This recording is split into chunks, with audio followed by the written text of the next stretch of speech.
Hi, my name is Kelly Lynch. I'm an actor and a voter. I'm not here to pitch you on which single candidate you should vote for, but how you can vote for as many candidates on the ballot as you choose. Sound interesting? Please take a few minutes to consider something called instant runoff voting, a voting system that will make your vote count for more than it does today.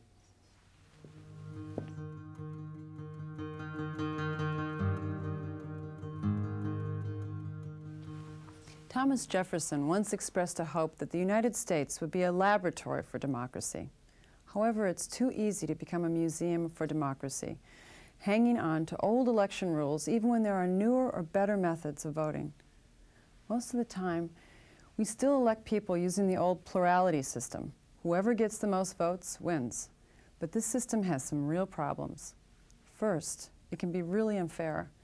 When more than two candidates run, winning doesn't require getting a majority of votes, only a plurality, often less than an outright majority. In fact, many elections in the United States for governor, the Congress, state legislatures, city councils, even the last two presidential races have been won with a plurality, but not a majority. That means that the majority of the electorate actually voted for someone other than the winner.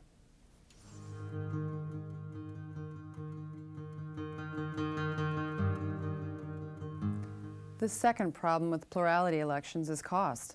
To avoid simple plurality winners, many elections use primaries, or two-round runoff elections. Voters get a second chance to choose between the top two vote-getters, finally ensuring a majority winner. But holding two elections, often months apart, is expensive for the taxpayers funding the runoff election, and for candidates who must raise even more money for additional campaigning. What's more, many voters don't turn out for the runoff, which undercuts the whole purpose of holding it in the first place, ensuring majority rule. A third problem is that plurality voting causes difficulties for many underdog candidates as they get tagged as vote splitters or spoilers, even when they offer valid and attractive choices to voters.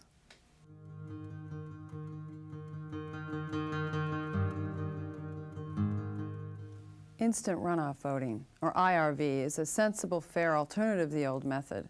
With IRV, instead of just picking one candidate, voters have the option of ranking as many candidates as they want. By allowing each voter to rank all the candidates according to their personal choice, IRV accomplishes the goal of a runoff in one election. In effect, an instant runoff. How does IRV work? Watch this short graphic illustration of how IRV would decide a hypothetical election. And I think you'll agree that instant runoff voting is as easy as 1, 2, 3. Preference voting. State-of-the-art democracy for a new century. Here is how preference voting works when electing a single winner. We have 15 voters and 4 candidates competing for one seat. Ballots are counted like a series of runoff elections. After counting first choices, candidate Washington has the most votes. Instead of just declaring Washington a winner, however, what if we were to ask the supporters of losing candidates who their next choice candidate is? We might discover that most voters actually prefer a candidate other than Washington. Preference voting allows voters to do just that, to indicate more than just their first choice. Here's a sample ballot. Voter Jane Doe has marked candidate Garcia as her first choice. Wong is her second choice, Washington her third choice, and Smith her fourth choice. After adding up all first-choice votes, candidate Smith is in last place with only 2 votes. So he is eliminated. But both voters who rank Smith first haven't wasted their votes. Instead, their votes are transferred to the next choice indicated on their ballots.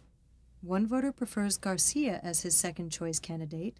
The other voter prefers Wong.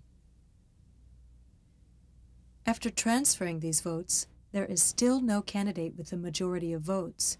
So now, the Liberal candidate Garcia has the fewest votes and is eliminated. It turns out that all of Garcia's voters prefer the remaining Liberal candidate Wong to the more conservative candidate Washington. Wong receives all 4 votes. He wins the election. Note how preference voting made a difference. Without transferring any votes, the conservative Washington would have won. because the majority of Liberal voters split their votes among 3 rival Liberal candidates.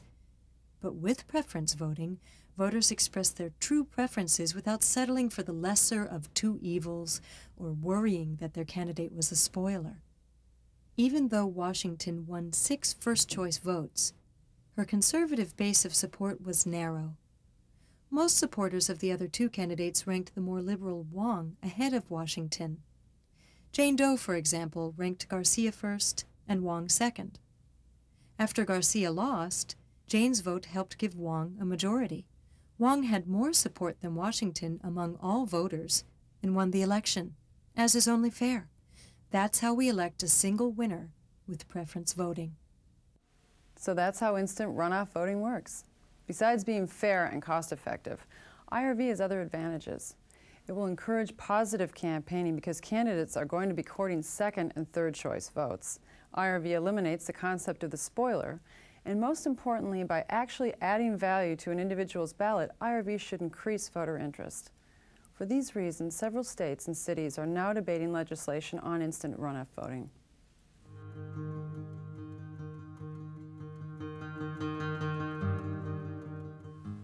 To wrap up, IRV will give us winners with real majority support. It keeps costs down for taxpayers and candidates. It will improve the quality of campaigns and increase voter interest. And it's very user-friendly for voters. They simply rank their favorite candidates, something we do every day with sports teams, movies, or even flavors of ice cream. As easy as 1, 2, 3. For more information about instant runoff voting and to find out how you can improve our democracy, please contact the Center for Voting and Democracy. Thanks for watching.